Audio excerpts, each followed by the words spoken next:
Joining me now, and I'm delighted he's with us, Texas Congressman and former White House physician, Ronny Jackson. Congressman, I know you've spoken out about this, but a cognitive test that the White House has essentially dismissed out of hand, what would that tell us about his current state of mind, his condition? Well, I think Laura would tell us exactly what we all already know, and I'm not even sure that we need the cognitive test anymore. Everyone in the country knows what's going on right now. It would tell us that he's not fit to be our president, our commander-in-chief, and our head of state. It's unfortunate, but I maintain that, President Trump had to do a cognitive test.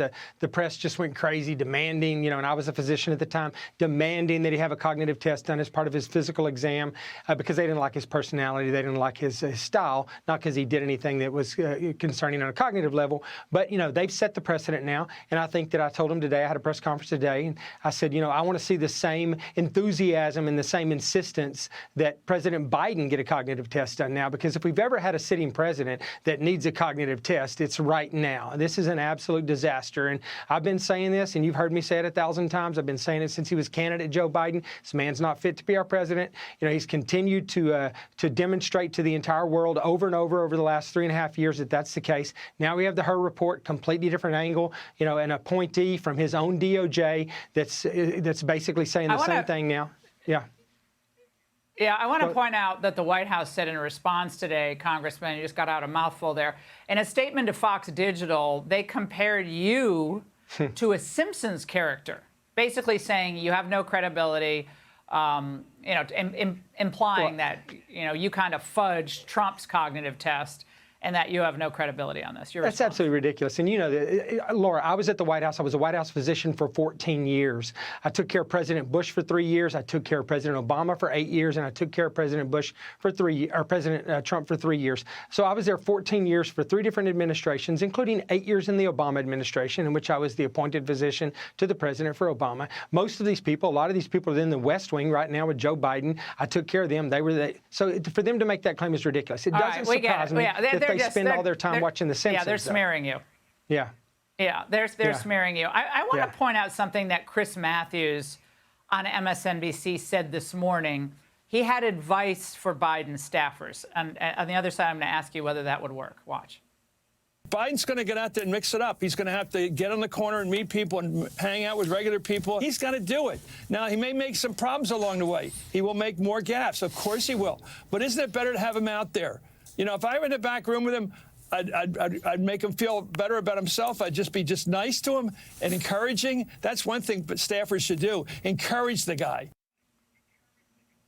Now, Congressman, if someone is declining because of various aging issues, I mean, everyone wants to be encouraged, but does that get at the fundamental problem here that we know he's not making the big decisions here? Well, yeah, it begs the question of who's making these decisions. I think the whole world, and I mean the world, not just this country, realizes at this particular point that he's not calling the shots, he's not making the decisions. And so I think that, the world is in chaos right now. We've got a lot of stuff going on. We need somebody who's attuned to what's happening, who's read into everything that's going on, and who can make these decisions and multitask. And this guy obviously cannot do this. So it's very concerning. It's a national security issue for us right now. We're going to get in trouble here in the near future. We got all kinds of stuff going on. I want everyone to also think about this for a moment, that Donald Trump offered to do the Super Bowl interview. Right. He said, I'll do it. Biden won't do it. I'll do it. Of course, CBS immediately just rejected that idea because everybody knows that Trump can go toe-to-toe with someone. Then he was on with Caitlin Collins and did that town hall.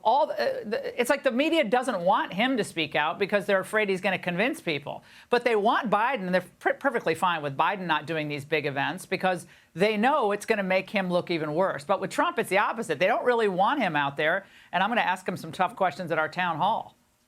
No, I mean, the contrast is crazy. Trump can walk up to a gaggle of reporters completely, not knowing what they're going to ask him, answer questions for hours on end. And Biden can't stand in front of a teleprompter and read the teleprompter without, looking horrible. Just in a matter of minutes, they just try to whisk him out, whisk him back. So, I mean, it's crazy. The contrast between these two people, between President Trump and Biden, could not be more obvious. And the entire American people, everyone in this country, everyone in the world, sees Yeah. this contrast. And so they can try to make the argument all day long that, but it's just not sticking. People know what they see. Yeah, Congressman, thank you. Great to see you. Hey, Sean Hannity here. Hey, click here to subscribe to Fox News YouTube page and catch our hottest interviews and most compelling analysis. You will not get it anywhere else.